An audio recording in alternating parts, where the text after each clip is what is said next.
natin para sa lagay ng ating panahon ngayong umaga po ng November 15, 2023 na kung saan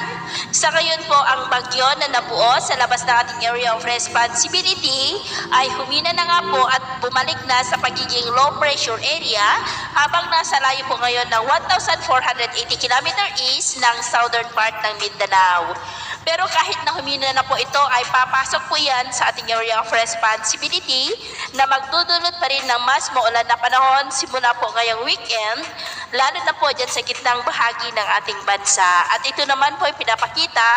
ng forecast model natin pong ginagamit hanggang po sa susunod na 2 linggo. At sa lagay po ng ating panahon ngayon, malakas pa rin ang amihan na patuloy na umihip dito sa malaking bahagi ng Luzon habang ang shear line o yung linya ng hangganan ng malamig na amihan at mainit na easterlies ay nakakapekto po ngayon dyan po sa may Bicol region o dyan po sa may southern Luzon. At sa lagay po ng ating panahon ngayon, dahil po sa shear line ay may mga pulupulong pagulan sa ilang bahagi na po ng Bicol region, Northern Samar, ilang bahagi ng Calabarzon,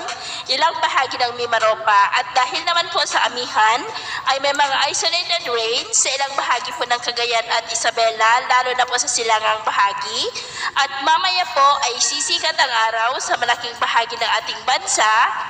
Pero dahil po sa shear line at amihan ay maulap pa rin po ang kalangitan na may mga pulupulong pagulan, lalo na po dyan sa may southern Luzon at silangang bahagi po ng Cagayan, maging po dyan sa may eastern Samar. At mamayang hapon, mas maraming lugar na muli dito sa ating bansa ang makakaranas ng maulap na kalangitan na may mga pulupulong pagulan. Kaya kung lalabas po tayo sa ating mga tahanan ay ugaliin po natin lagi ang magdala ng kahit anong panangga natin sa init ng araw at proteksyon na rin po sa mga biglaang buhos ng ulan. At sa atin naman po mga baybayin, dahil po sa malakas na amihan at ng shear line,